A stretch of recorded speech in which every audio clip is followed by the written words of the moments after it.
In this video, I'm going to give you a brief introduction to PowerPoint and setting up your slides and choosing the slide layouts. So here we have a blank presentation.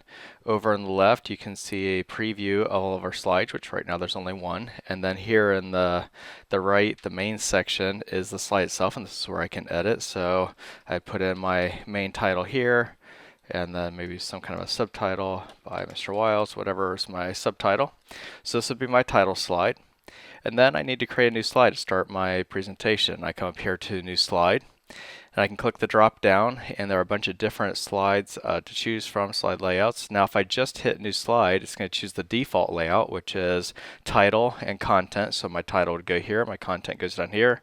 So title, and then in PowerPoint, one of the keys to PowerPoint is to keep it short, keep it brief. When you create PowerPoint presentations, you don't want whole long paragraphs of information. That's what Word is for, typing reports. This is just kind of highlighting the key points of your speech.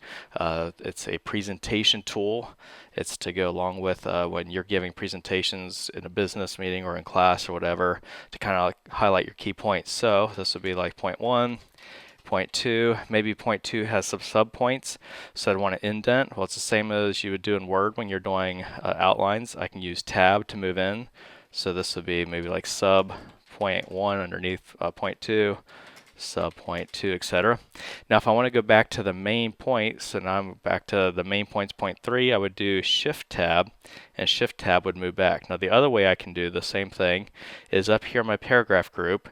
This tool increases the list level, so that basically moves it right, and then this one will move it back to the left. So you can do the same thing using these two buttons, or just remember tab moves to the right, shift tab moves back, so this would now be point 3. Now if I decide that I don't like this layout and I need to maybe do another column of text over here, maybe put a picture over here, what I can do is just come up to the Layout tab, and here are my different layouts. So let's say I want a picture, so I would do to content. So I have my list over here, and now I can add a picture or whatever. And then new slide, same thing. I could choose it as soon as I create the slide. I can choose the content, or I can always go back and change it later if I decide I need to change it. Let's change this back to, oops, didn't mean to do that. There we go. So I changed slide 2 back.